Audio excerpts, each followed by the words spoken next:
falacia de la ventana rota de Vázquez. Una primera pregunta que podríamos hacernos es si la recepción internacional es también la nuestra o simplemente el preludio de lo que nos tocaba soportar en primera persona. La crisis actual ha sido definida, y leo textualmente, por el sociólogo holandés y economista integrante del Observatorio de la Crisis, Wim Dixen, como crisis civilizatoria o sistémica. Yo entiendo que es la coartada perfecta para contratar el concurso de otros colaboradores necesarios junto al capitalismo. Para Krugman, Premio Nobel de Economía, cito también textualmente, aumentar la productividad no lo es todo, pero a largo plazo lo es casi todo. Supone una modificación cualitativa que ha de apoyarse en bases tan sólidas como el diálogo con los agentes sociales y la consecución de un mayor grado de igualdad. De momento, la patronal ha roto relaciones con los sindicatos en cuanto a la no renovación del acuerdo interconfederal de negociación colectiva para el año 2009, que esto sin duda deparará una mayor presión tanto política como social. Habría que preguntarse si la tan necesaria reforma del sistema productivo español pasa por cercenar o dinamitar los derechos de los trabajadores o es compatible con medidas justas y adecuadas y siempre bajo el prisma del diálogo social que tan buen resultado ha dado en la pasada legislatura. Será cierto, y termino como afirma Cándido Méndez, secretario general de UGT, que la gran patronal está poniendo en práctica el darwinismo social y económico de tal manera que solo sobrevivan los más fuertes, la banca y las grandes empresas, a costa de la pequeña y mediana empresa, e intentando aparcar y soslayar los derechos de los trabajadores. Sin más preámbulo, paso a presentar al conferenciante y dando alguna pincelada de la trayectoria profesional y política. Francisco Miguel Fernández Marugán es natural de Cáceres, no tengo apuntada la fecha de nacimiento.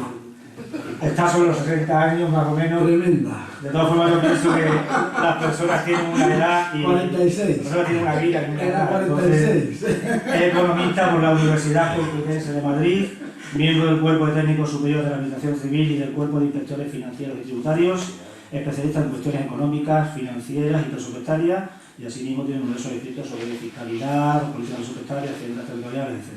Es miembro de la Comisión Ejecutiva Federal de Inversores desde el 84 al 97, donde se desempeñó Secretaría de Estudios y Programas y la Administración y Finanzas. Diputado por Sevilla en el 82 y desde 1986 por Badajoz, más o menos la fecha que yo lo conocí.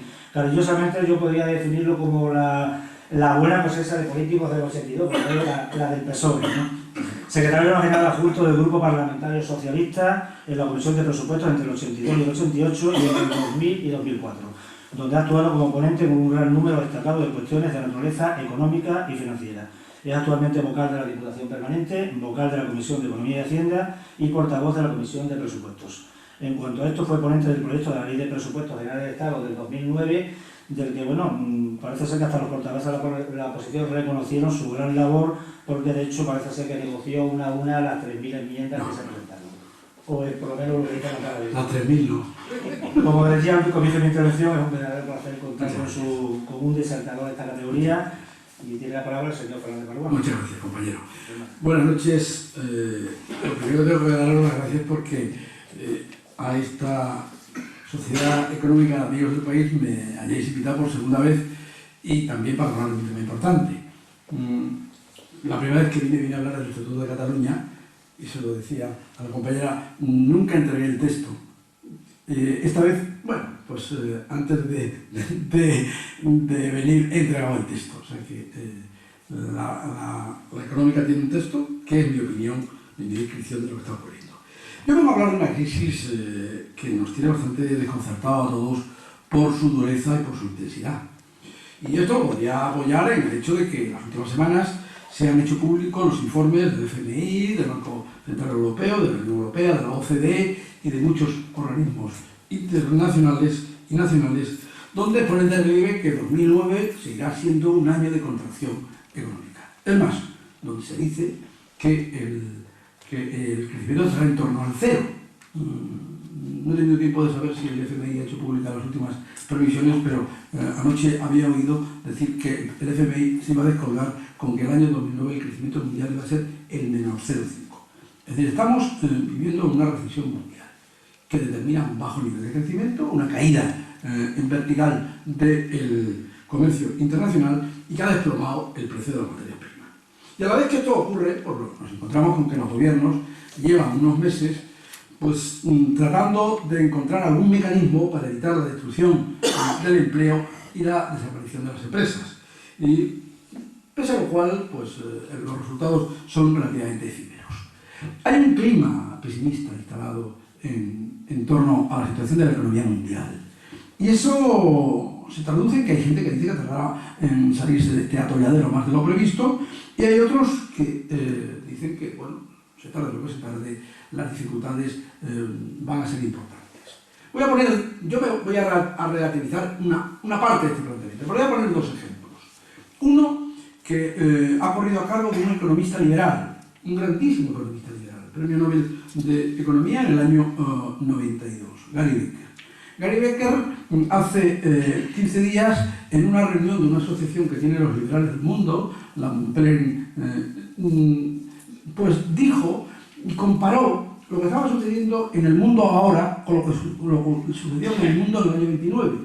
Y dijo que en el año 29, entre el 29 y el 30, en Estados Unidos, que es donde se puede establecer los elementos de comparación, el Producto Interior Bruto cayó el 25%. Dice, en el año 2008, si calculamos entre el año 2008 y el 2009, el Producto Interior Bruto caerá en los Estados Unidos el 6%.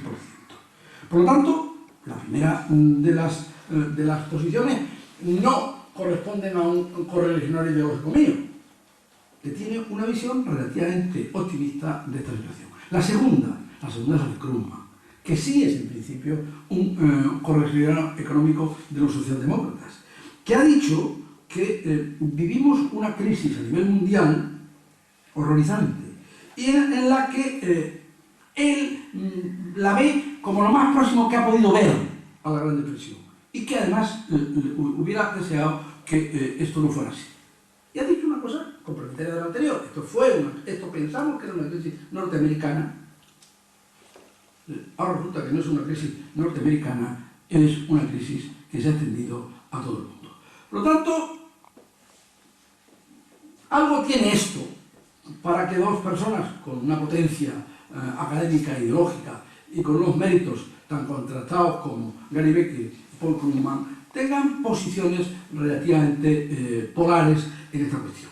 A lo margen de estos puntos de vista, que insisto, en un sitio como este son legítimos, yo tendría que decir que en la fase que acabamos de terminar, debido a los excesos que se han incurrido, ha habido cosas malas, muy malas, de ellas hablaré, pero ha habido algunas cosas que son relativamente importantes y que están ahí.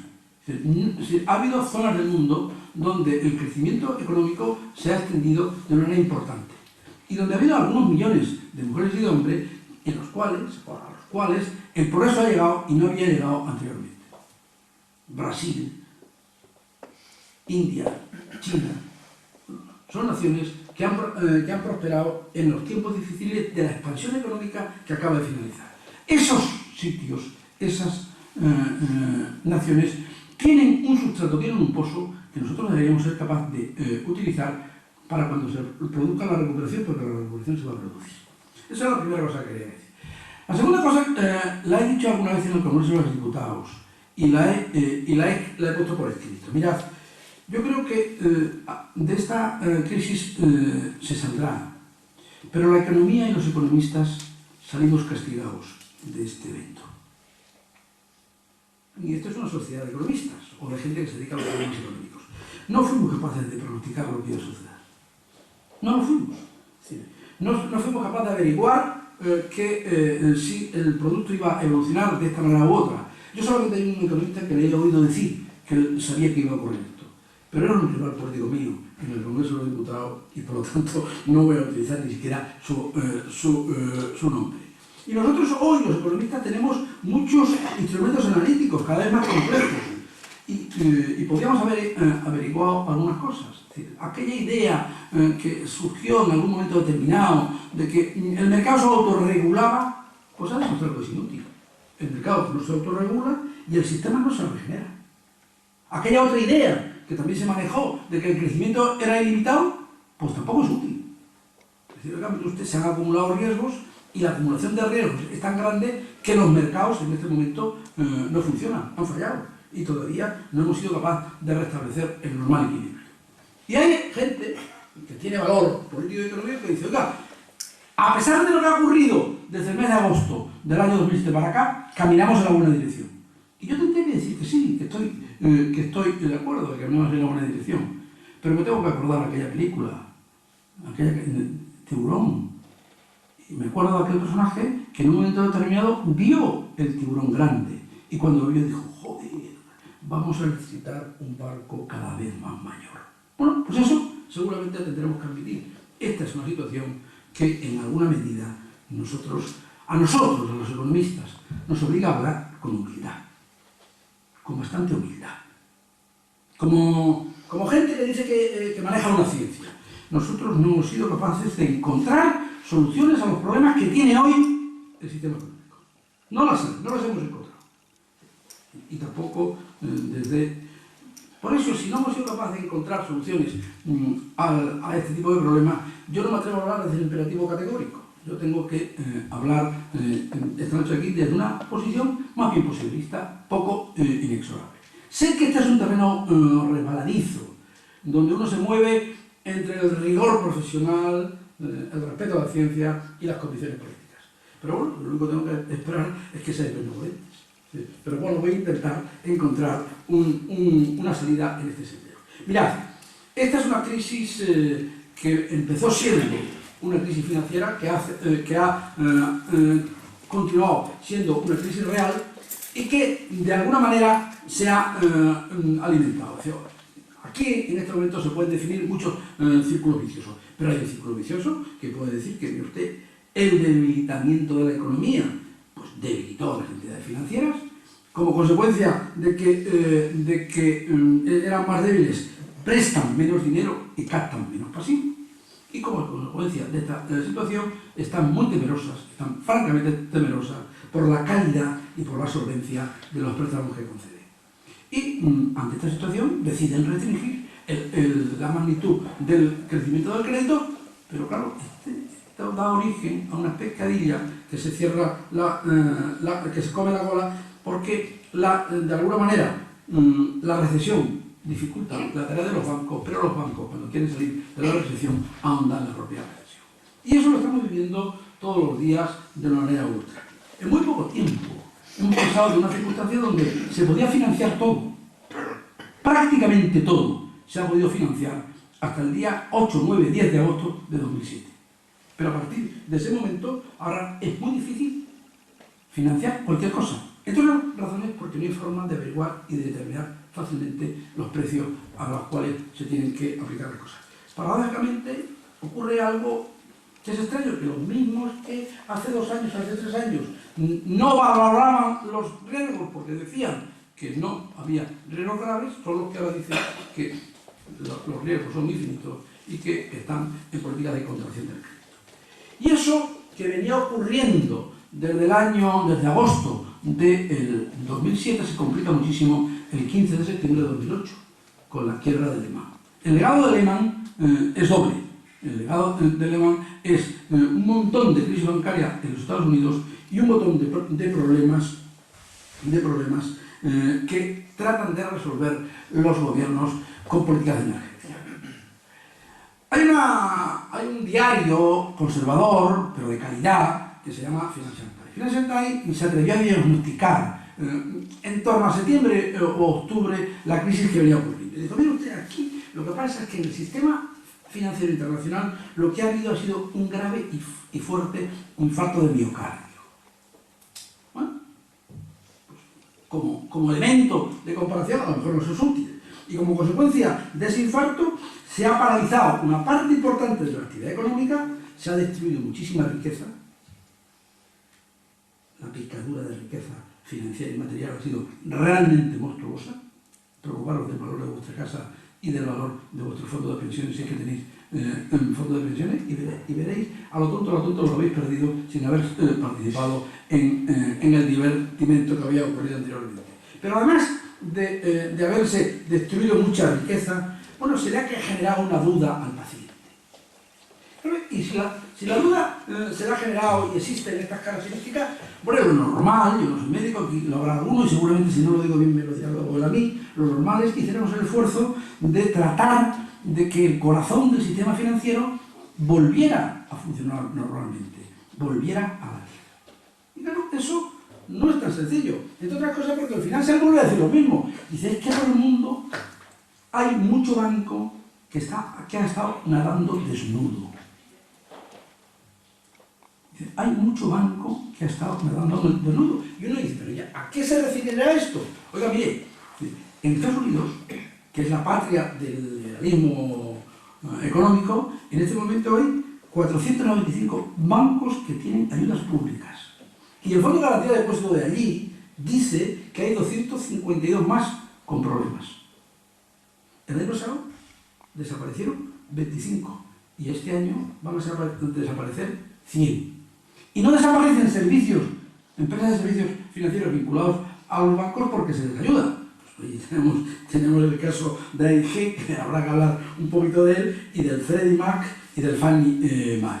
O sea, los miles de millones que un gobierno ha dedicado a salvar su sistema financiero. Pero en Europa las cosas son iguales. Si uno se coge el listado de países que han hecho operaciones de salvamento, yo lo tengo aquí: Alemania, Austria, Bélgica, Dinamarca, Francia, Gran Bretaña, Holanda, Irlanda, Italia, Islandia, Luxemburgo y Suiza. Y no he puesto ninguno de la ampliación, de la última ampliación. Claro, en los 4 últimos meses han sido intervenidas en Europa 20 instituciones financieras. Entonces, ¿qué es lo que ha pasado aquí? Aquí ha pasado un hecho que tiene una cierta gracia. Para la izquierda tiene una cierta gracia. Y es que el sector público se ha convertido de buen porrazo en el protagonista financiero, en el agente económico más importante del sistema financiero. En el agente económico más importante del sistema financiero. Y eso te lleva a un planteamiento y una circunstancia que de alguna manera, bueno, hablaré de él más adelante. Pero no solamente eso. Dice, hoy estamos viviendo intervención y proteccionismo. ING, Fortis, Dexia,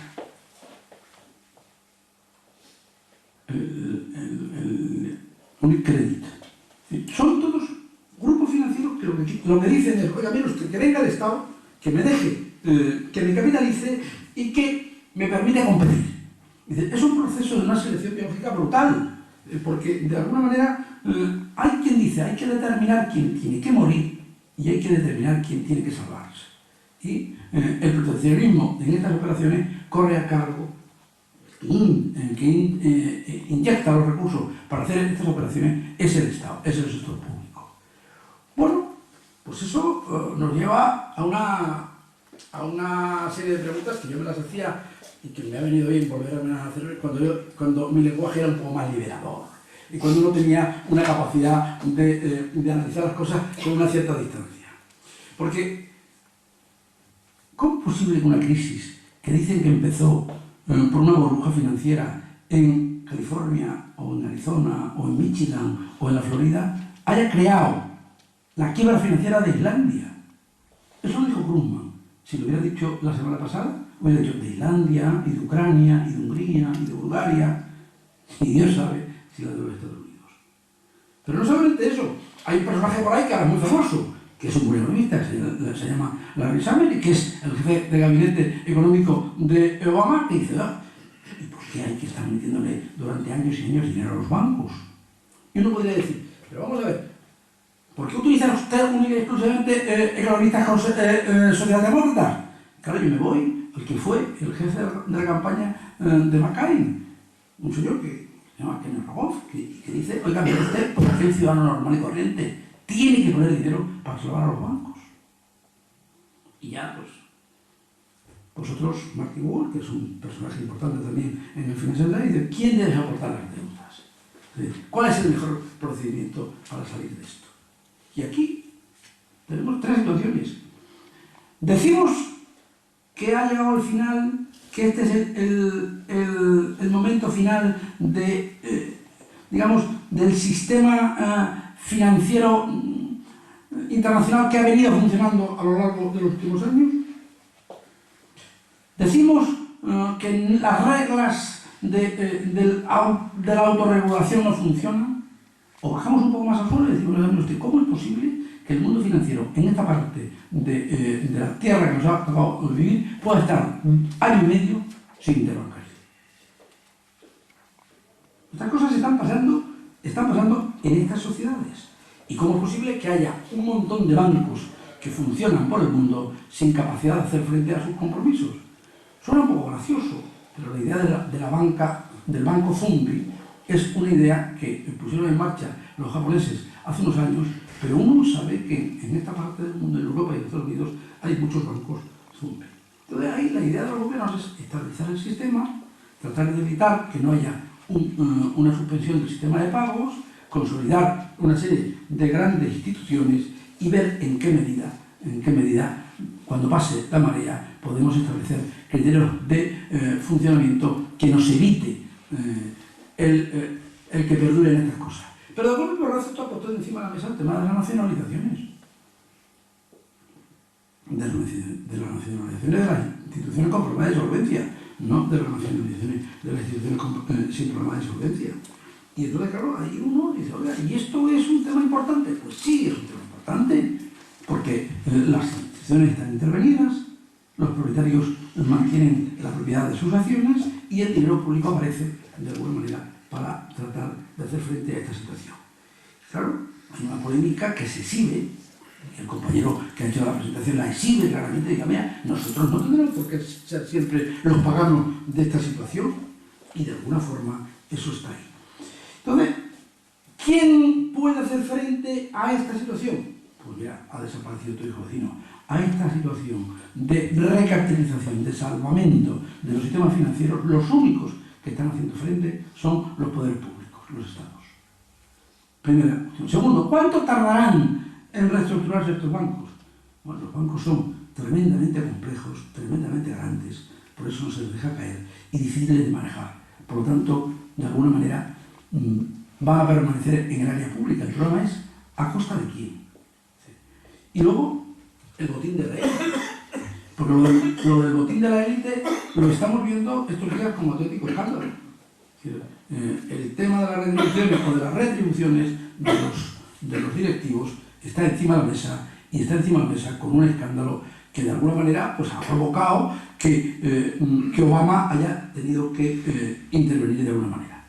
Por lo tanto, yo soy de los que yo creo que el capitalismo es el único sistema que va a funcionar en el futuro, pero yo creo que al menos en esta parte de la actividad, que es una parte de la actividad que estaba muy globalizada, vamos a asistir a una reconstrucción total y absoluta. Una reconstrucción que no se producirá hasta que no se produzcan dos cosas. Hasta que no vuelvan los activos a adquirir su valor de equilibrio. Si las cosas estaban hinchadas, valían o decían lo que valían, y de esta manera, y ahí se contabilizaban de esta forma, y ahora valdrán menos. Ese proceso es un proceso extremadamente doloroso, absoluta y totalmente doloroso, y hasta que no se produzca otro hecho del que casi nunca se habla y que ha existido en el sistema financiero internacional, y es que aquí había un sistema B. Aquí había no aquí en España no había nada de esto. Todo lo que he dicho no afecta a España. En el sistema financiero internacional había un sistema B, que no estaba, que se funcionaba al margen de la autoridad monetaria y al margen de la autoridad fiscal, ¿no? Puesto. Y ese sistema B hay que aflorarlo y hay que desarrollarlo. Y eso, de alguna manera, hasta que no se consiga que los precios de los bienes vuelvan a recuperar su equilibrio. Y alguien dirá, qué tontería, esto es lo que se le ocurre a un técnico. No.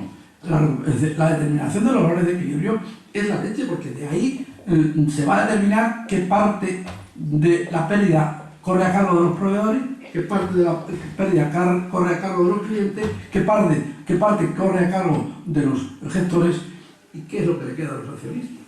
Si es que a los accionistas en esta historia le queda algo. Por lo tanto, la crisis nació en la banca y terminará en la banca. No he dicho que terminará con la banca, ¿eh? He dicho que la crisis nació en la banca y terminará en la banca. Y en la medida que la banca sea capaz de encontrar la salida a la crisis, nos facilitará la salida a todos los demás. Pero esto no es tan sencillo. Mirad, me he traído un papel que tiene algún interés, porque si ha cambiado la estructura del sector, ha cambiado los instrumentos de la banca. Noticia de primera. Noticia de primera. Que los tipos de interés han sido el precio del dinero. Hoy los tipos de interés no funcionan. Hoy los gobiernos ponen en marcha un montón de inyecciones financieras con las cuales tratan de salir a flote. Y nosotros nos encontramos con un hecho sorprendente. Lo dice aquí, ayer, a estas horas, hora de España. Debió publicar la Reserva Federal una nota dando su diagnóstico, uno más de los malos diagnósticos, y diciendo, mire usted, yo me mantengo con una estructura de tipo entre 0 y 0,25. El precio del dinero está en 0,25. En Japón está en 0,10. Sí. Y no solamente en Japón está en 0,10, sino que de alguna manera, en Suiza, en Canadá, en Hong Kong y en la Gran Bretaña está en 0,5. Por lo tanto, quien quiera hacer política monetaria hoy no puede utilizar el precio del dinero, hoy tiene que jugar con la cantidad de dinero. Y aquí han llegado a una situación que es la que dicen estos señores. Han decidido jugar con la cantidad de dinero en circulación. Y han utilizado uno de los muchos palabras que se utilizan en esta disciplina a la cual uno se dedica, que es las medidas de alivio cuantitativo. Que es, no vamos a discutir de otra cosa, sino de cómo le metemos dinero barato, dinero abundante y barato al sistema para que facilite las actividades de los hogares y de las empresas y para que evite la deflación.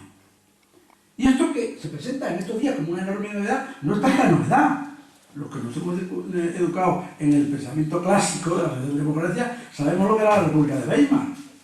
Y sabemos lo que dio origen a una política de esa naturaleza, que determinó una expansión. La expansión monetaria determinó una expansión inflacionista que dio origen a algunos elementos de tensión que dieron origen a su vez a la llegada de Hitler al poder. Entonces uno tiene como referente histórico Mato. Para terminar de poner alguna broma en esta historia, Mugabe en Zimbabue hace este tipo de políticas. O sea que los antecedentes de este tipo de políticas no son precisamente virtuosos. Ahora, lo que pasa es que en la vida, pues cuando la eficacia de los instrumentos no es la adecuada, recurres a otros instrumentos. Y en este momento, cuando los tipos de interés están en el borde del cero, las autoridades monetarias dicen, yo que sí quiero que haya liquidez, que la actividad económica esté fluida, pues en lugar de utilizar el precio del dinero, utilizo la cantidad de dinero. Y inundo el dinero el mercado. Es decir, saco mi última munición y disparo toda mi artillería con una artillería de gran calibre. Y ayer este señor, el señor Bernanke, que es el que hace las tareas del gobierno de los Estados Unidos, se descuelga con 3 operaciones que indican claramente la gravedad y algo más. Dice, mire usted, yo voy a poner encima de la mesa nada más y nada menos que 300.000 millones de dólares para comprar títulos de la deuda que emita el Tesoro. Primer tema. Segundo, voy a poner 750.000 millones para comprar una parte importante de las hipotecas que tengan los bancos de los Estados Unidos para que no haya gente que sea llevada a los tribunales y se incauten de sus viviendas. Y voy a seguir ayudando a las empresas estas de la Fannie que de alguna manera son o tienen una parte importante de su deuda en manos de China. Y entonces, si sostengo a estas dos empresas, no tengo problemas con el nuevo poder en esa zona del mundo. Bueno, pues hemos llegado a una situación que es una situación relativamente complicada.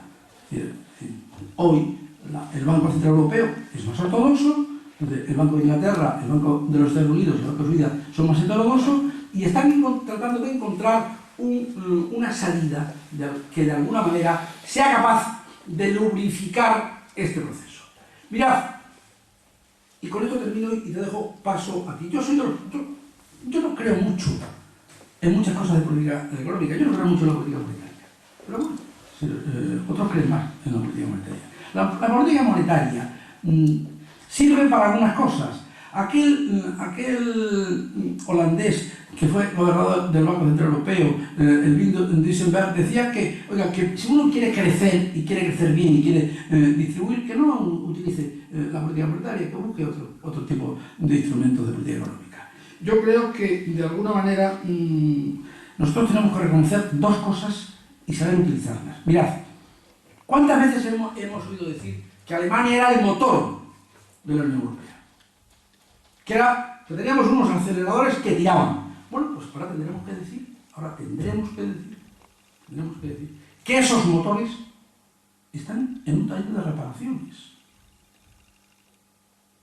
Casi todos los motores del crecimiento están, China también, está en un taller de reparaciones. En segundo lugar, tendremos que reconocer que algunas de las herramientas que se utilizan en el taller de reparaciones pues no funcionan de la manera más correcta posible. ¿Y eso a qué me lleva? Bueno, me lleva a un hecho. Las políticas convencionales no sirven. Lo que estamos es haciendo frente a una situación como esta con políticas no convencionales. Inconvencionales, decía ayer la nota de la FED. Inconvencionales, decía el tipo del Banco Central Europeo. Heterodoxas. Y hemos puesto en marcha un conjunto de materias, de políticas, de medios y de instrumentos de política económica heterodoxos en materia de política financiera y en materia de política monetaria. Y hoy hay más liquidez que nunca. Hoy se ha rescatado a un montón de instituciones financieras en el mundo. Hoy se han nacionalizado una jarta de bancos y a la vez se ha hecho una política expansiva en materia fiscal en casi todos los países de la Tierra. El último país que ha hecho, yo hablé de esto una vez en las Cortes y dije, el último país que lo ha hecho era Chile. No, el último país que lo ha hecho es China. Es decir, hoy tenemos, y ese es el elemento más positivo de esta situación, a los gobiernos del mundo poniendo todos una batería de instrumentos de política económica de una intensidad y de un calibre que nunca se habían tenido. Y eso a mí me hace ser optimista. Es decir, desde el día 15 de septiembre para acá se han hecho cosas muy importantes en una determinada dirección, se han apostado por una determinada salida. La salida no puede ser, no va a ser una salida de la solución en un solo país, no. La salida es una salida de buscar soluciones en el conjunto de países. Y ahí es donde podemos encontrar no ya un alivio, sino una estrategia, sí, lenta, difícil, complicada, que nos lleve en el próximo futuro a una circunstancia que primero tienes que tocar suelo, segundo, seguramente tienes que hacer un periodo relativamente lento, de paulatina y progresiva recuperación, y tercero, de alguna manera, tienes que poner en marcha ya niveles de crecimiento. La calidad de las políticas va a estar ahí. Es decir, ¿en qué medida tú eres capaz de atenuar el fenómeno y de mitigar el fenómeno de las caídas? ¿Y en qué medida tú eres capaz de encontrar la mejor salida para la recuperación? Y ahí yo estuve el otro día con un consejero en Almendralejo y él explicó las cosas que... Yo soy un especulador macro y no gobierno nunca. Pero aquel compañero y amigo explicó qué es lo que estaba haciendo el gobierno de Extremadura. Dijo, oye, estamos haciendo esto aquí, esto aquí, esto aquí, esto aquí. Bueno, pues esa es la política que hay que hacer. El gobierno de España tiene definida una política que yo creo que es una política buena, es una política que a mí me gusta por razones ideológicas y por razones técnicas. Yo creo que el gobierno de España hace las cosas con bastante sentido, pero se ha orientado en una política expansiva, porque no podía ser de otra manera, dado la contracción que se estaba produciendo en la actividad económica, que actúa por el lado del gasto público, fin de cuentas el que está encogido es el sector privado. Si está encogido el sector privado, lo lógico es que sea el sector público el que compense, que financia esas políticas con deuda pública, entre otras cosas porque las familias están muy endeudadas, pero las empresas no te quiero decir. Si uno tiene que salir al mundo a buscar recursos, lo lógico es que salga el Estado y que pues, todo lo financia por ahí, que de alguna manera lo está haciendo en una cuantía inverosímil. En un ejercicio hemos pasado de un superávit del 2,2 a un déficit del 3,8. Es decir, nos hemos comido los poderes públicos en España, las haciendas públicas en España. Hemos puesto 6 puntos de PIB, y aquí el PIB ya es grande para que se amortigue el problema del crecimiento, y hemos hecho lo que está haciendo todo lugar del mundo. Es decir, hemos coordinado nuestras políticas con las políticas del resto de la Unión Europea. Eso es lo que hacemos arriba. Ahora, tiene sentido que tú nos digas lo que es abajo. Muy bien.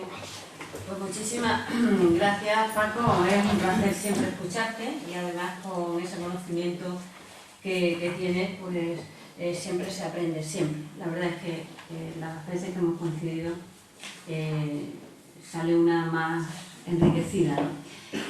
Pero es verdad que la situación es la que es y es una situación complicada y difícil. Y aquí hay dos actitudes. Una, que es hacer lo que hace el avestruz, meter la cabecita debajo del lana y esperar que escampe, y otra es afrontar la situación. Tengo que decirle que desde la Junta de Extremadura, desde el primer día, estamos afrontando una situación complicada dentro de España, dentro de la Unión Europea, pero también complicada dentro de nuestra comunidad. Nosotros nos marcamos una agenda desde el primer día que empezamos a gobernar de tener una visión de Extremadura que fuese una comunidad competitiva, moderna y sostenible. Una sostenibilidad que viene derivada de 3 variables, que es lo social, lo territorial y lo medioambiental. De tal manera que ese modelo se tenía que proyectar a todos los niveles de los departamentos de la Junta de Extremadura. Y esa propuesta la pusimos en marcha a través de los sindicatos y de las organizaciones empresariales para que sea una apuesta común. Un marco de consenso, de diálogo permanente, que se tradujo en una apuesta y una firma del diálogo social en Extremadura. Eso fue un documento que se firmó el 7 de octubre del 2007 entre la patronal, los sindicatos y la Junta de Extremadura. De ese documento que sentaba las bases y los principios de lo que sería esa segunda transformación que habla el presidente Vara, salió el 8 de marzo del 2008, perdón, el 27 de marzo del 2008, un documento que era la estrategia con 6 ejes que marcaban las políticas sociales económicas de la Junta de Extremadura. 6 ejes estratégicos cuyo ámbito de intervención eran claramente preparar a Extremadura para ser una Extremadura competitiva. Una Extremadura competitiva que tenía que, independientemente del tamaño de las empresas, del sector en el que produjese, preparar a nuestras empresas para que tuviesen ese posicionamiento en el mercado nacional e internacional. Eso le estoy hablando del 27 de marzo del 2008. Ya entonces empezamos a ver, y hay algunas medidas que se toman por entonces, que el rumbo que nos habíamos marcado se estaba complicando en el sentido que teníamos que afrontar otra serie de circunstancias, de necesidades más perentorias para dar respuesta a dificultades sobre todo, principalmente, de las empresas. A partir de entonces, marcamos una agenda específica de medidas contra la crisis. Al día de hoy, la Junta de Extremadura tiene 50 medidas. 80 el Gobierno de España, 50 medidas la Junta de Extremadura. En 4 ámbitos fundamentales. Hay que decir, y Paco lo ha dicho de una manera somerita, pero yo voy a profundizar en ello, que aquí el Estado tiene unas competencias y la comunidad autónoma tiene otras competencias. Desde la comunidad autónoma tenemos que afrontar lo que es la seguridad de los servicios sociales y sobre todo las necesidades de los ciudadanos. Es decir, estamos hablando de educación, estamos hablando de sanidad, estamos hablando de pensiones y estamos hablando sobre todo de ayudas como son las AISE de carácter ordinario y extraordinario. A partir de aquí podemos hablar de otro tipo de capacidad para ayudar a las empresas, a las entidades financieras y a otros entornos que también se ve de manera complicada la situación en la que se encuentran. Pero lo primero es asegurar esas necesidades básicas. Una vez asegurado, y en la prueba me remito del presupuesto que se aprobó para el 2009, empezamos a trabajar en qué podíamos mitigar ese impacto que de manera tan clara ha expuesto Paco Manuel. Y empezamos a trabajar con los instrumentos que teníamos, obviamente. Y se nos da la circunstancia que los marcos normativos, los instrumentos que tenemos, SOFIES, Strabag, todos los incentivos regionales, industriales, pymes, leasing, cualquier instrumento que teníamos, cualquier marco normativo, estaba diseñado, dirigido a un tiempo de bonanza. Para la inversión. Todo estaba diseñado para captar inversión, porque era la prioridad que tenía Extremadura. Y hoy, que he estado en Coria, reunida con muchos empresarios del todo el norte de Cáceres, me decían, ¿cómo se puede agilizar el cambiar un marco normativo? Y yo le dije, no es el trámite solo burocrático que tiene que establecer, como, por ejemplo, lo vamos a ver muy claro, el Instituto Financiero de Extremadura. Un instrumento nuevo que aporta Extremadura para paliar ese impacto y para poner recursos a las empresas. Hace un mes y medio que el presidente ya lo anunció. Les puedo decir ahora mismo que el texto está en el Consejo Económico y Social. Pero con una velocidad impresionante. Consejo Económico y Social, Consejo Consultivo, aprobación del Gobierno, pasa a la Asamblea. Por muy pronto que lo tengamos, será a mediados de año.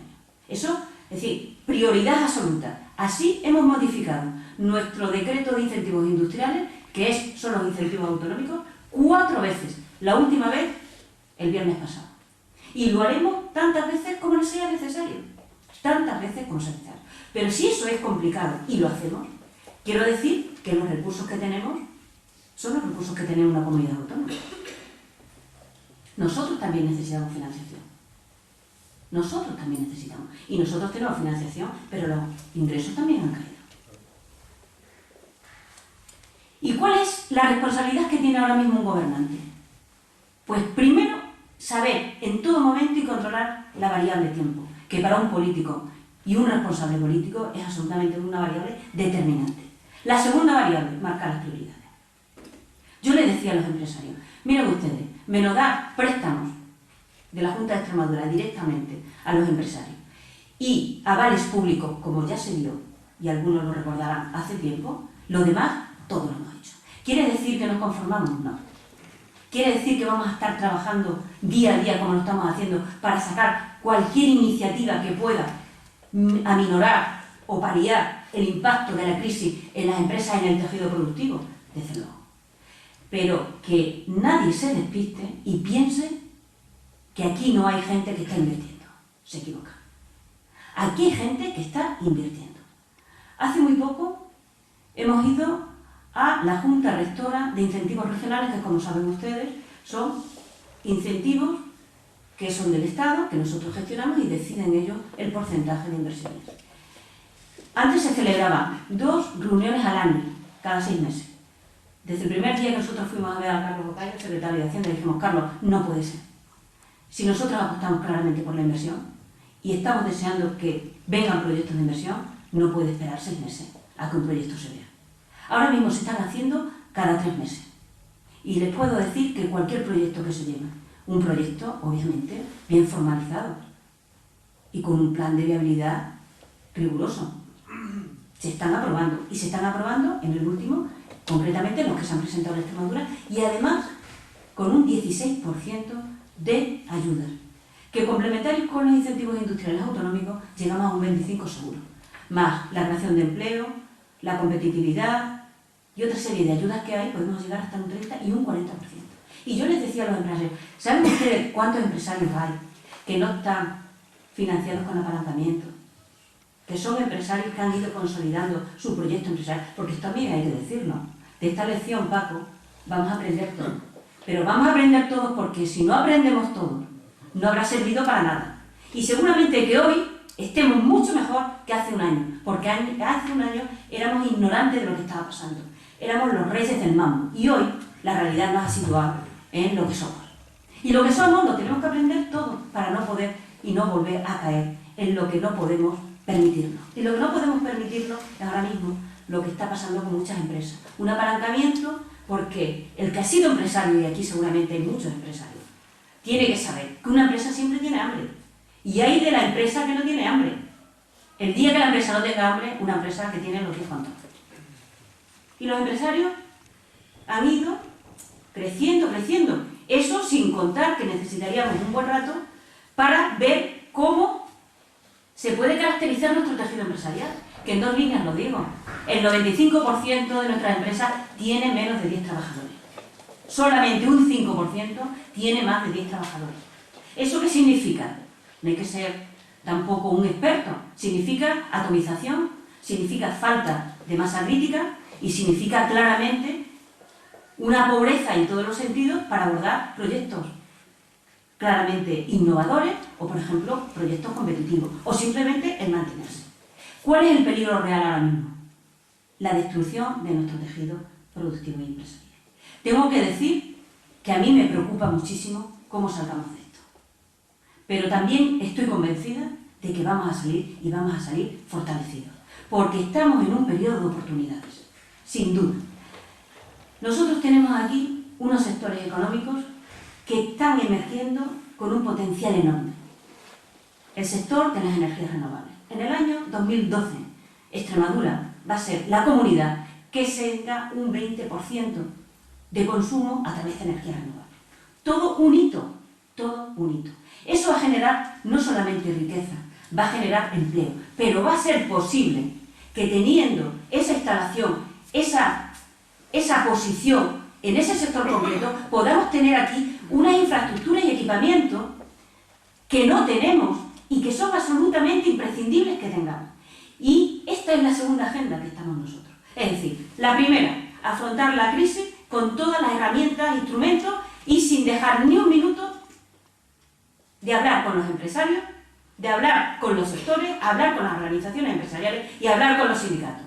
Porque, amigos y amigas, si hay una cosa, un verdadero valor que tenga la posibilidad de éxito en un momento determinado, y créanme que ahora es necesario, es el alineamiento que actores en escenarios complicados como este tienen que tener. Y lo tenemos, los sindicatos, la patronal y las administraciones públicas. Ese alineamiento es imprescindible para abordar, sobre todo para que haya paz social. ¿Ustedes se imaginan este escenario de crisis económica con conflicto social? ¿Con revueltas? Los sindicatos hoy están dando una lección magistral. Y las organizaciones empresariales, lo mismo. Hoy me han acompañado, como me acompañan las organizaciones empresariales, donde quiera que voy, a explicar las medidas que está abriendo la Junta de Extremadura.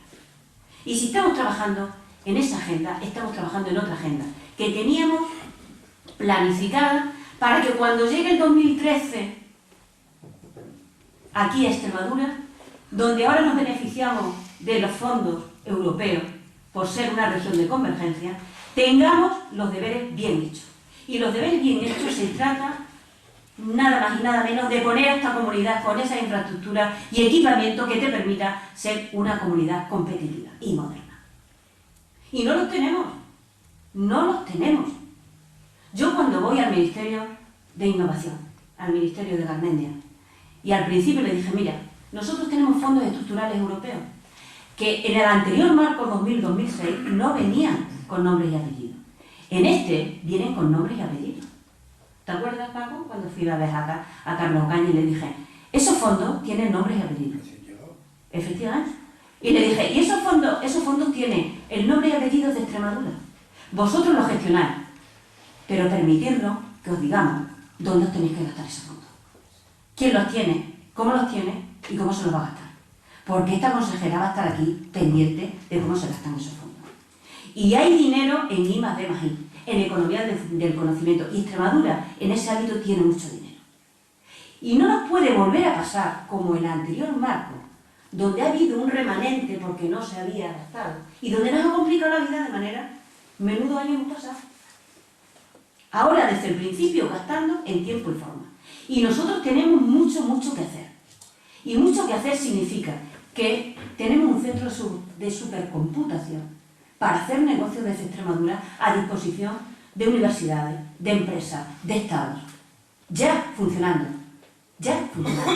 Que en la última quincena del mes de abril, vamos a presentar a la sociedad extremeña el Parque Científico Tecnológico del Polo de Cáceres en el campus universitario y del Polo de Badajoz.